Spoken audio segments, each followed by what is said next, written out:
It's about that time where we start to figure out who is going to be the next manager of arguably, not at the moment, potentially next year, maybe in a couple of years, the best team in world football, Barcelona, with blessed with the best team, best player in the world. Love your sport. Love your sport for this reason. What? You guys won the treble like 2 years ago. I know, everyone's like, oh, they're just not good anymore. 2 years in fan years is like 25 years ago. Yeah, I'd be and in Mets years, that's like, according to that number, I would be 345 years old, and I would still look exactly like this. And the Mets would still have never won all the Knicks in that play. No. Either way, Barcelona, as it was announced, Luis Enrique, this was going to be his last year. Unfortunately for him, it's not a year in which he was blessed with trophies, crashed out the Champions League early, and therefore struggled in La Liga to mount a challenge towards the end, and where Real Madrid won La Liga. So Luis Enrique will be heading out, and now we're starting to figure out who the candidates coming in. The #1 front runner, according to CBS in the States and many other outlets across the world, is Ernesto Valverde, who is currently, or was currently, sorry, before, if he has to move, Athletic Club Bilbao's coach. And there's a few things you have to weigh up when you're thinking about anyone that's going to step into Barcelona's managerial shoes. Has he played for them in the past? Because that seems to be criteria that they follow, and it's been pretty successful at the moment. He did play from 1998 to 1988. They said 1998 here, so oh, they did. They went back in time, CBS. You have an error. But he did play from 1988 to 1990, around the years where a certain great footballer was born. Francis Maxwell? And Neymar, I think, around that time. Oh. Both of us. So, and he's managed 6 different teams in that time: Bilbao, Valencia, Olympiacos, Villarreal, Espanyol, and Bilbao's B team, of course, and he has to his name 3 league titles in Greece, 2 Greek Cups, and the 2015 Spanish Super Cup, which they defeated Barcelona. So, to people who are tuning in without a real knowledge of what Barcelona like to do when it comes to their managerial acquaintances, are probably like, who the hell is this guy? Why do they think, who the fuck is that? As Conor McGregor would say. Seems like a system guy. That Seems like is someone that point. the executives will like. They know the structure of the club. They're not going to change up too much. They think what is working. I guess my biggest question for you is, do they need a change up? Barcelona is the polar opposite of their all-white counterparts in Real Madrid. Is Real Madrid like to, more often than not, go for names in the managerial department who are the same as that they go to in the player department. They like big name managerial names. Jose Mourinho they brought in after Inter Milan. Zinedine Zidane, even though it was his first managerial job, technically, he was a phenomenal footballer, technically a big name. Carlo Ancelotti. They've done this in the past. They like to bring in managers who come in with a certain amount of accolades. Barcelona, on the other hand, like to groom their managers almost in the same way that they have made this system for them. Now, you make a valid point.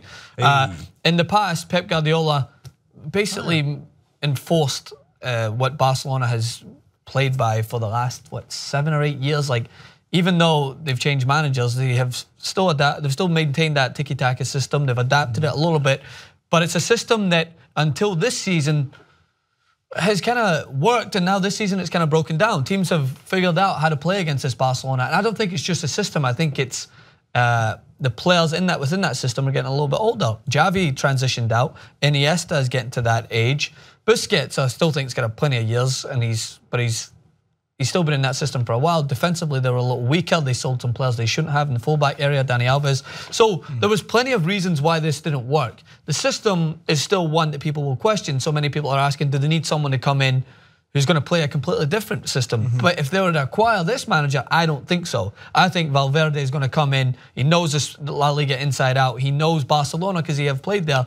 And he's just going to try to stabilize the ship. Maybe add a couple of players to help with squad depth, but really just try and get them to get back to winning ways by being consistent at what they do best. I think what it tells me is that they're looking at a guy who's pretty much, not solely, but primarily La Liga focused. I think it sounds to me like their goal next year is to win La Liga, more so than the Champions League. And I know that's going to sound insane, but just based on who they're hiring or looking to hire, it seems like, as you mentioned, steady the ship.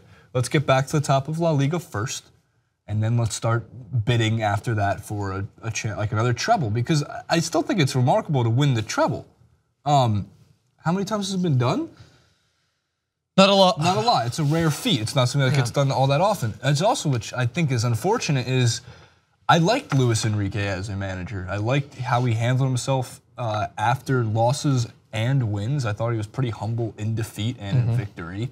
And do you think, do we know where he's going next? We don't. I don't. As far as I'm aware, it hasn't been stated. Maybe he'll take a little bit. Top flight manager on the market. Yeah, maybe he'll take a little bit of time. Maybe he'll go to Arsenal. Maybe, oh wait, no. Maybe Barcelona's just throwing a curveball, and it's really gonna be Big Sam Allardyce, Big Sam Allardyce coming in. Sam Allardyce actually announced that he put the weight at the front of the ship. He has no intention of managing at this point in time after resignation from Crystal Palace.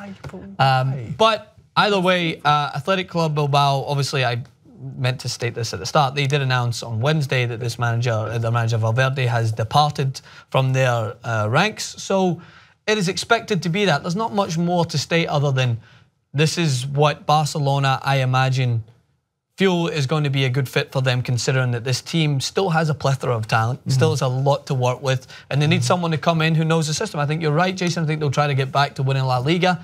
If you come back in and your first goal is to try and win a Champions League, then I think that's a tough expectation to set. Obviously, they want to win the Champions League and they want to win all those trophies. It's a given. As far as I'm aware, they don't seem to be departing with any of their star quality at this point. So he has a lot to work with. It's quite literally like coming into a brand new job, being given a great salary and being given your best and most tasty coffee every morning. Just how you like it. We don't have that here at TIT, unfortunately. But anyway, hit us in the comments below. What do you think? Barcelona, new manager, what's their expectations next year? Do they want to bring in Sam Allardyce? I'll see you soon. My advice.